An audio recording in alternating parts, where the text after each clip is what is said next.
documents that are more favorable to the police officers, that show the situation in the best light to the police officer who's being accused of brutality or unjustified homicide, that the grand juries won't indict. So what I think needs to be done is every state should have special prosecutors, and their job would be to prosecute police officers who are accused of police brutality, corruption, unjustified killings, any misconduct. And ideally, these special prosecutors would be defense attorneys or law professors, people who do not work with the police department, do not know them, so they don't have to worry about, oh, if I prosecute this case too vigorously, they're going to cut me off, they're not going to want to work with me. They can give out this case a fresh set of eyes, look at it closely, and give the best information to the jury, and let the cards fall where they may. And I honestly think, if you had these special prosecutors, you would have more indictments, more trials, and more convictions. And I think it would go a long way to ending the epidemic we have in this country of police brutality and corruption. Winona. Oh, but dear, I beg to differ with you, but I've had a little moment of that Alzheimer's. I'm sorry, I forgot I got those two individuals mixed up, Michael Brown and Eric Garner. So I'm glad you clarified that. It was a little Alzheimer's coming on there, that old-timer's disease. But I staunchly disagree with you. Who's going to pay for these special prosecutors? Well, Congress could help fund it, dear. I think Congress could set up an incentive system where these states that pass laws set up for the special prosecutor's office. Congress could reward them with money. We know Congress has the power of the purse. Congress can cut off funding if they disapprove of something a state government is doing. They can increase funding if they approve it. I think that would help pay for it. Well, all that really needs to happen is to vote a few stinkers out of office in order to rectify the situation. It'd be a lot cheaper alternative than funding with congressional money, which we need for other things like profiting of war and so on. They're far more important to our economy. Let's talk about body cameras. That's been a very lively subject lately.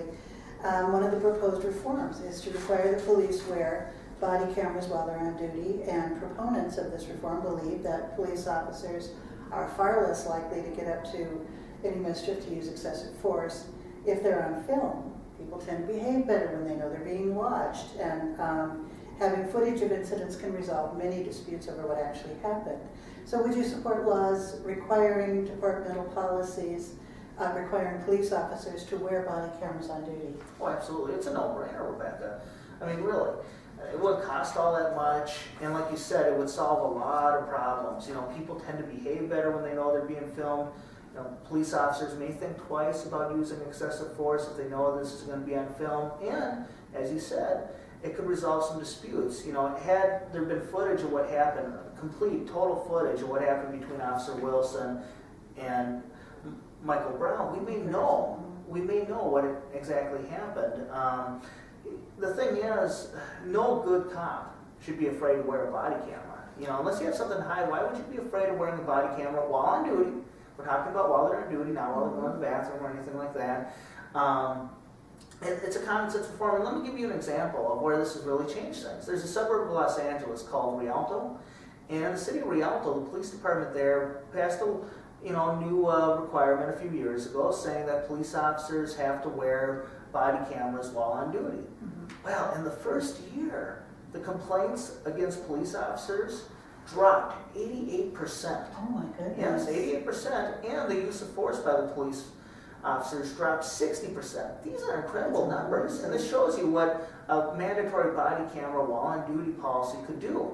Mm-hmm. It could really turn things around. It's not a cure-all, it's not the only solution, but it is a big piece of the puzzle. Interesting.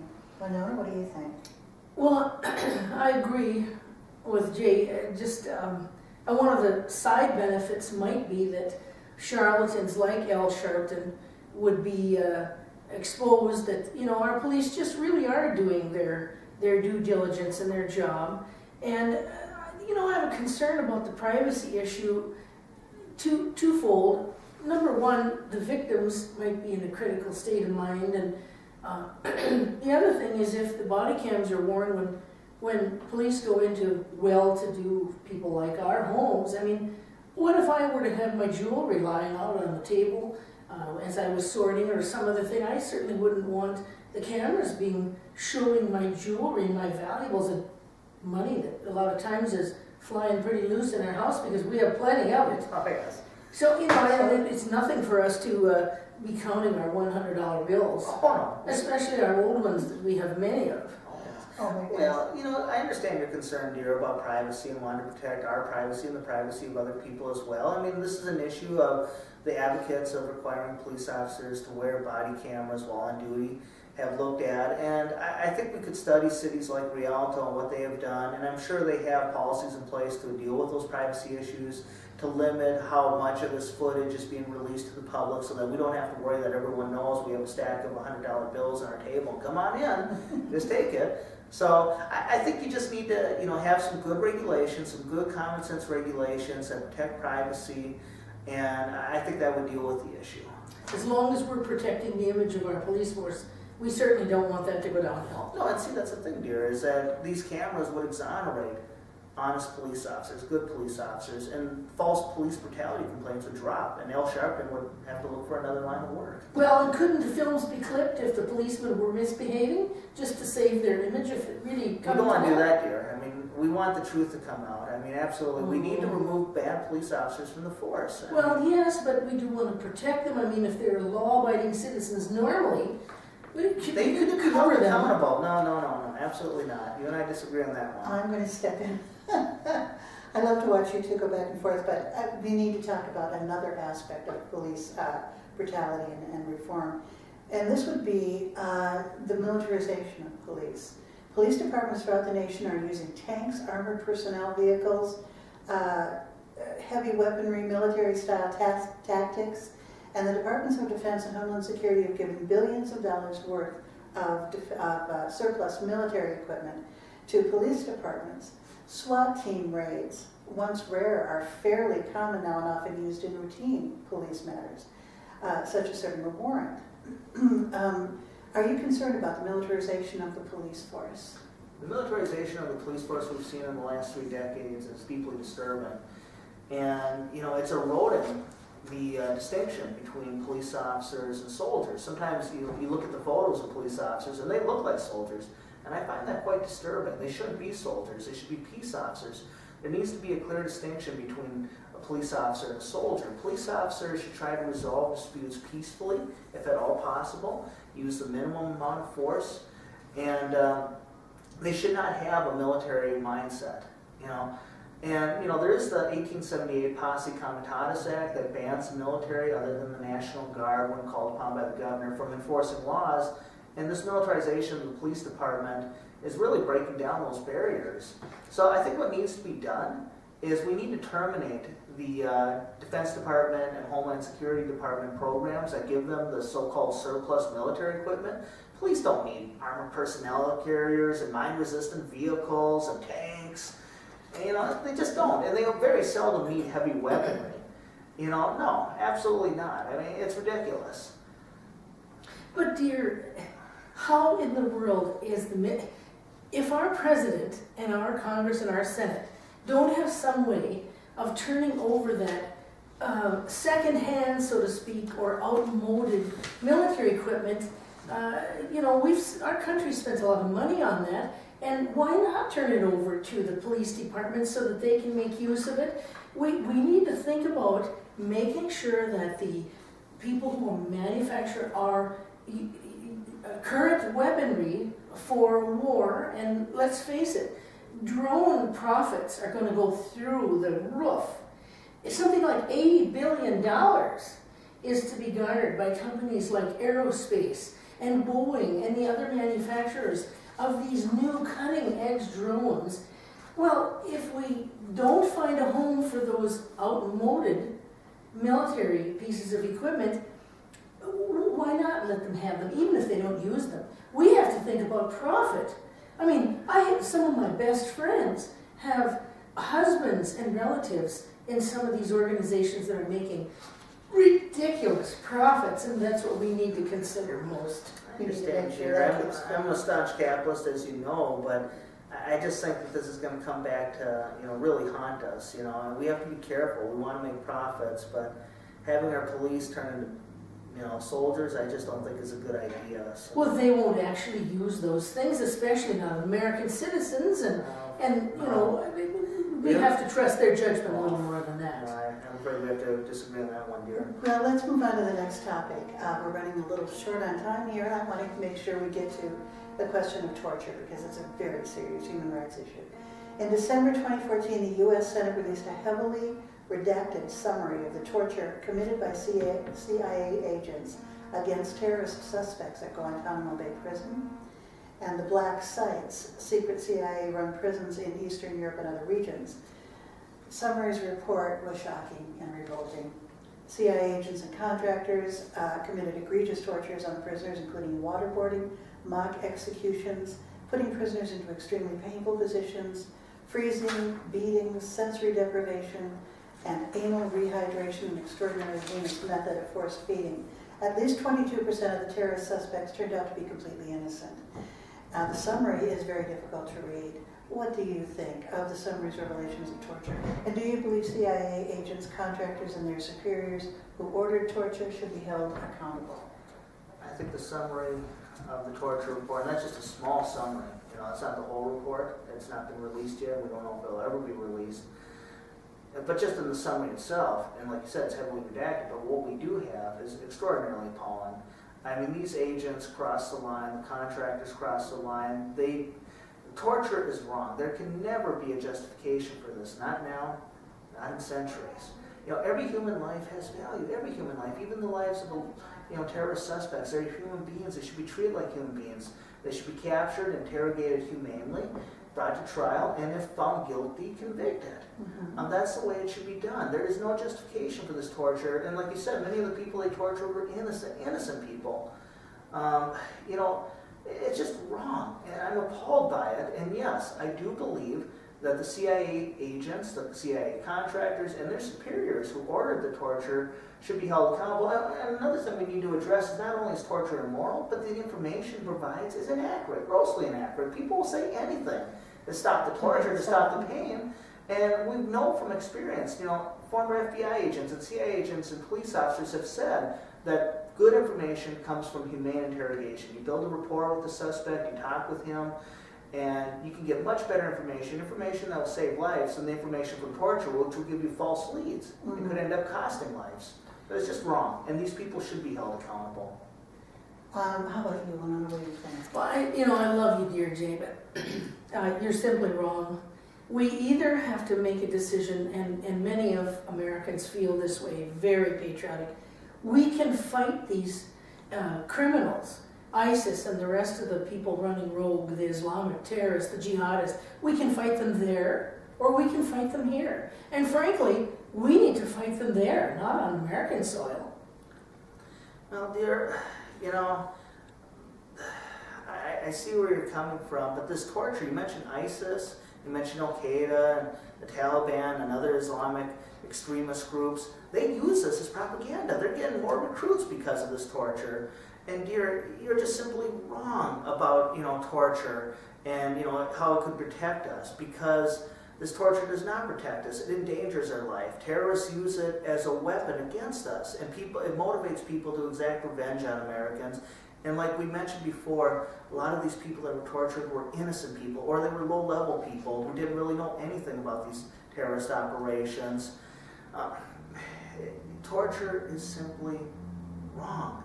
I'm just worried that if we don't do something to stop...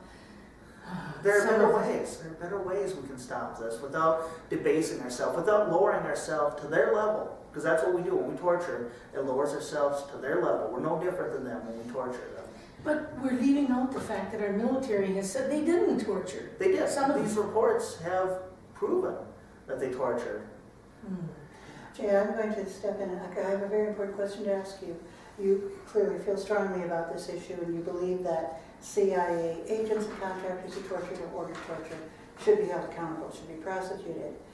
Well, knowing that the Bush administration ordered torture and crafted legal memos to support their policy, would you favor the prosecution of President Bush, Vice President Cheney, Defense Secretary Rumsfeld, Secretary of State Rice, Attorney General Gonzalez, and other high-ranking officials of the Bush administration.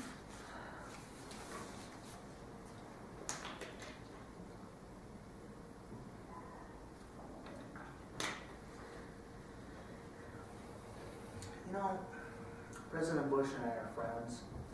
Winona and I have visited the Bush Ranch many times. You know, we consider President Bush and First Lady Laura Bush to be friends.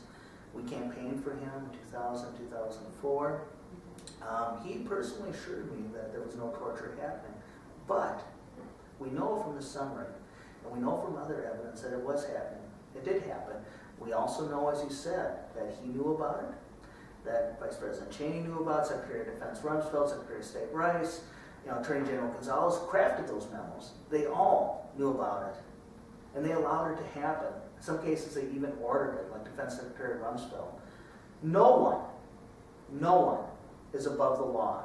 And yes, because of that, because no one is above the law, we are a nation of laws, not of men, yes, as much as it pains me to say yes, for President Bush and the others that you mentioned, should be prosecuted.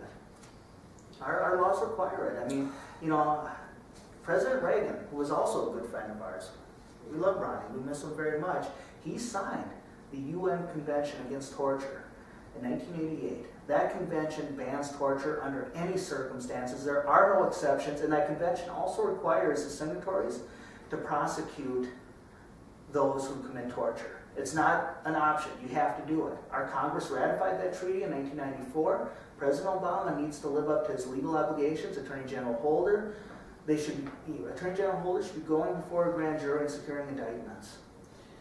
Well, you heard it here, folks. I am absolutely shocked, Jay. That is a really bold statement. I know, it's hard for me to say too, dear, but it's the truth. And these people are friends of ours. I know, and it may cost us their friendship, but the law has to apply to everyone if we're going to have law.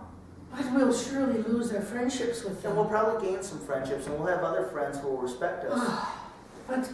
But these people have so much money, Jay. Well, we have lots of money too, and we can do without them if we But our reputation, our family reputation. Our children will respect us and admire us for this. So will a lot of our friends. It's just the right thing. Okay, well, let's talk about President Obama's drone assassination policy. Let's get off persecuting the Republicans and start persecuting the Democrats. I know that you have strong opinions about the drone policy. You used to support it. You believed that Obama's claims of selective use of drones and almost no civilian casualties. How do you feel about it now? Well, we know that's not true. I mean, we know that the majority of people killed by the drone bombings in Pakistan, Yemen, Somalia, Afghanistan are innocent civilians, or they're very low-level people. They're not the top terrorist echelons. Very few of the top terrorists have been killed. It's mostly been innocent people. We know that the drone bombings have terrified people in these countries. I mean, we talk about life in America before and after September 11, 2001. They talk about life in their countries before and after drones. It's disrupted their societies, their tribal societies. They're afraid to have strangers in their home. They're afraid to have meetings and gatherings. Many people are committing suicide. They're going literally insane because they hear the drones circling overhead all the time. It's incessant. The thing is, it's not a selective program because they have what they call signature strikes, where they just say, okay, this person's wearing a long beard, carrying a Kalashnikov, and riding in a truck. Well, he looks like a terrorist, so we'll take him out. That's wrong. It's wrong to say that all military-age males are considered guilty until proven innocent. That's wrong. It is wrong to attack rescuers and, funerals and weddings. That's all illegal under international law. And, Malala, we all know who Malala is, the brave young girl that the Taliban nearly murdered. She went to the White House and told President Obama herself to stop the drone bombings. So when that young lady speaks out, we should listen. Yes. We should stop this, and we should instead use the tools of law enforcement and intelligence to arrest terrorist suspects and bring them to trial, if at all possible. The drone bombings must stop. They're a great recruitment for terrorists. We need to stop them. They're doing way more harm than good. And I know you're going to say that, I've spent way too much time with Melissa. You certainly have. You're buying into her socialism and anarchism and then some. See, the thing is, though, dear, she's showing me the facts. I mean, they're reputable groups, like the Bureau of investigative journalism and academic studies galore from many colleges that have studied this program and have shown the harms that it does. I can't argue with the facts. And yes, I don't agree with Melissa's socialism and anarchism, but sometimes she is right. And on this issue, she is right. Well, we've run out of time. Such an interesting discussion. We didn't get to everything that we wanted to talk about, but we hit the big points, I think. And I want to thank you so much for coming, and say you'll come back. Well, we will. Okay. Absolutely. We will be back, and you just absolutely have to come and visit us in one of our astoundingly beautiful places that we own. Your choice. I mean, we have our wonderful home in Duluth. We have a home in Little Falls on the Mississippi River. I think you'd like it. The home in Tucson. And the Bahamas, Bayfield. You know, And our our island, island, of course. Oh, yeah, that island, the Bahamas, that's owned by us, 100%. You might like to sail with Jay. Oh, I'm a great sailor. Oh, I could see that. But anyway, I want to say thank you so much, and I have to say goodbye. Thank you. This is Rebecca Anderson for 30 Minutes.